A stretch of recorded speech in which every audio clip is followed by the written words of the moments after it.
Hi అండి. ఇంకొక బొజ్జి పిల్లల్ని దించాను చూడండి. ఇవైతే 11 పిల్లలు అనుకుంటా. ఇంకో చూసారా,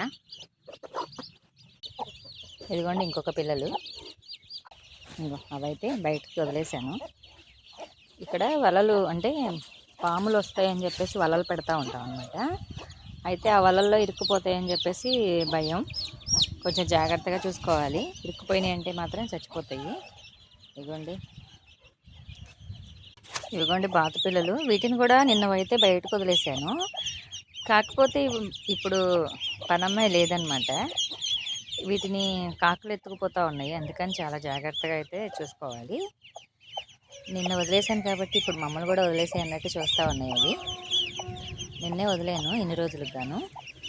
ఇలా చూసారా, ఇవి బయటకు వదిలినప్పుడు ఒక దండుగా ఒక లైన్గా వెళ్తూ ఉంటాయి. నేనైతే ఇప్పుడు పనమ్మాయి లేదు కదా, మరి దాన్ని నేను కాపాడగలనా లేదా అనిపిస్తుంది వదలాలంటే. మనం ఎంతో జాగ్రత్తగా చాలా రోజులు శ్రమపడి ఇవి పెంచితే కానీ ఇవి పెరగవు.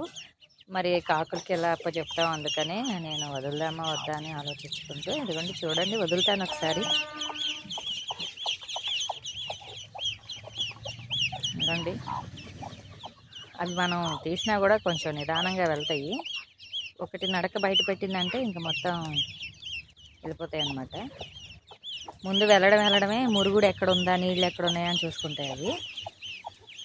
ఒక దండుగా వెళ్తాయి చూడండి, చూపిస్తాను మీకు. కోడితో పని లేదనమాట. దాని అమ్మతోటి వాటికి అసలు ఎట్లాంటి అవసరం ఉండదు. ఒక లైన్గా ఒక గుంపుగా వెళ్ళిపోతూ ఉంటాయి. అయ్యా చూడండి, ఇంకా వాళ్ళ అమ్మను వదిలేసినాయి.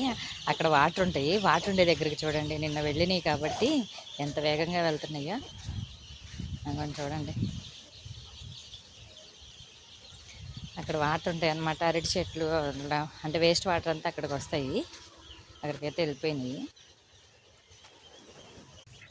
ఇదిగోండి వాటి అమ్మతో అయితే పనే ఉండదు వాటికి.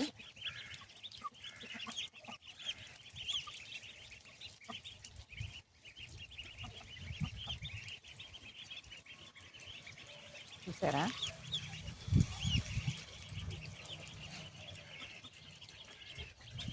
ఇవి మనం ఎంత బాగా పెంచాలనుకున్నా మా ప్లేస్ ఇవే అని చెప్తాయి అన్నమాట. ఇవి